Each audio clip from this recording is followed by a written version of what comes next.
Hello everybody, this is Hammer Striker here. Today's hopefully the last video we need to do on our improvised tray table before we can use our studio again. But what we've got here on this improvised table is a Glock 19 Gen 4 Summer Special. And Glock announced and released earlier two guns, the Glock 17 and the Glock 19, and they called them the Summer Special. And there's a few differences. Fundamentally, they're just a Glock 17 or a Glock 19 Gen 4, but then there's a few features that are added. So we pick it up and talk about that a little bit. Of course, we'll start out by showing that it is unloaded. The gun, again, starting out with a Glock 19 Gen 4, it has all of the features of a Gen 4, and it has a few additional features. One of them is this extended mag release right here. And you'll see it's a little bit rounded at the front, and it sticks out a little bit more. I'm going to tilt it up a little bit so that you can see. It kind of sticks out from the gun a little bit more. That is a feature that a lot of people like to add, and this and a couple of the other features are kind of parts bin features. You can go on Amazon or Brownells or Midway and you can order these parts. You can put them on yourself. One of the things we found with it is it didn't interfere with our thumbs. We didn't ever accidentally drop the mag, and it's rounded just enough not to be sharp, so it didn't bite into us. Right above that is the extended slide release, slide catch. And there's a little bump on it you can see. I'll tilt the gun a little bit and you can kind of get an idea. You can see that bump where it sticks up. And that does make it easier to catch it with your thumb when you're either wanting to drop the slide or lock the slide back. It makes it a lot easier to catch it. So for example, if I had the slide locked back, it's a lot easier to just thumb it down and catch it really easily. Now the negative to that is it is also rather easy to catch with your thumb when you're shooting the gun. Now I have average size hands, so my thumb's nowhere near it. No matter where I put my thumbs, I'm not anywhere near it. But Hammer has larger hands, and one time when we were shooting this gun, it locked back on him. It didn't malfunction, it didn't jam, nothing went wrong with it, but it locked back. And we're pretty sure with his larger hands that he kind of caught the edge of that slide stop while he was firing the gun and locked it back. So depending on your grip in your hands, that may or may not be a feature that's beneficial to you. Let me talk about the sights for a second. One of the things that this gun has is steel sights. They look a lot like your standard Glock sights. They're, the U dot. The front dot is noticeably larger than the standard dot on a Glock. And that's one thing that we noticed at the range. It did actually make it a little bit easier to pick it up. But the sights are steel, and they're nice and robust. And that's one of the things people hate. They hate the plastic sights. Now, I've never had a Glock plastic sight break, no matter, with all the Glocks I've got and all the things I've done with them, hunting with them and everything else. But that is one of the things that, people always say they want to change the sights out because they don't like the plastic sights. Well, this one comes with steel sights. And now that I've kind of danced around all the parts bin features, everything so far that I've talked about you could do yourself, with a credit card and a live internet connection. Let's talk about the one obvious difference that you can't easily do yourself or that's expensive to do yourself. Front serrations. So it has front and rear serrations, and the front serrations kind of line up nicely with the edge of the dust cover, so they kind of stylized it nice.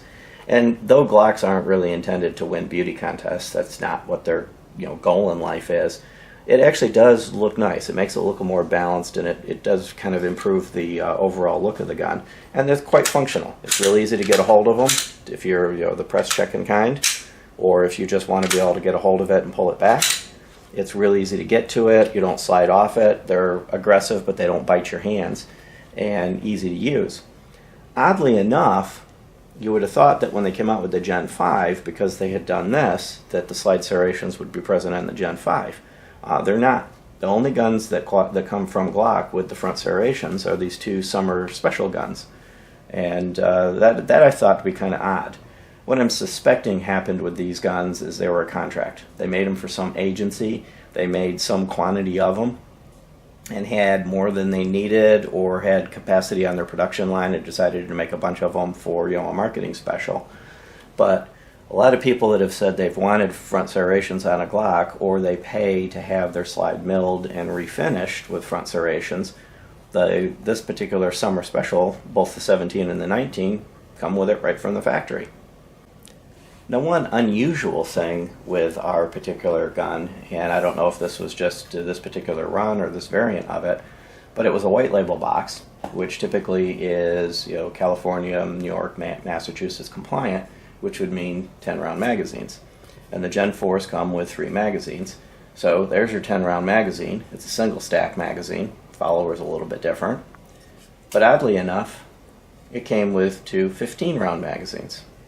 So we had the 2 10-rounds and the 2 15-rounds, or one 10-round and 2 15-rounds. Kind of a strange setup. I don't know if we'll ever use the 10-round magazine, but we've got enough Glock magazines that it'll just go in a drawer somewhere, and we'll use the 15-rounders.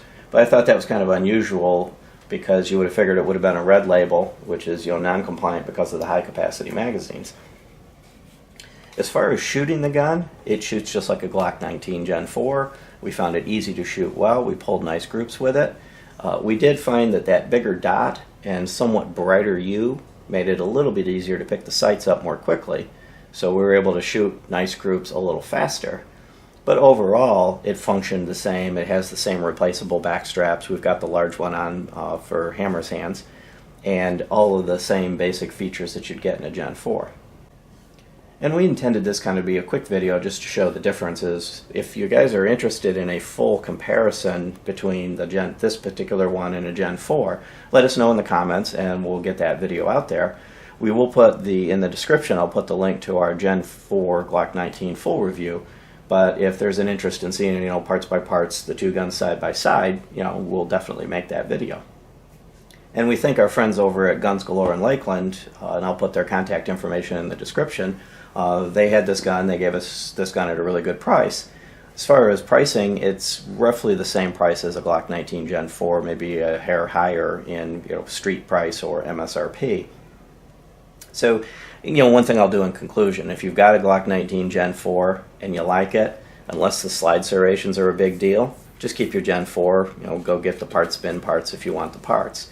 If you're shopping for a Glock 19 and you like the Gen 4s, you might want to pick this one up instead. If it's another 10, 20 bucks, it's worth it if you're getting a Glock 19 for the first time. I almost would say this might even be nicer than the Gen 5. With the serrations, it looks a little nicer and the extended controls. But I wouldn't take a Gen 4 that you've already got that's working fine and replace it with one of these. Beyond that, thanks for watching our videos. If you like our videos, please give us a thumbs up, share, subscribe, check us out on Facebook, and have a great day. Thank you.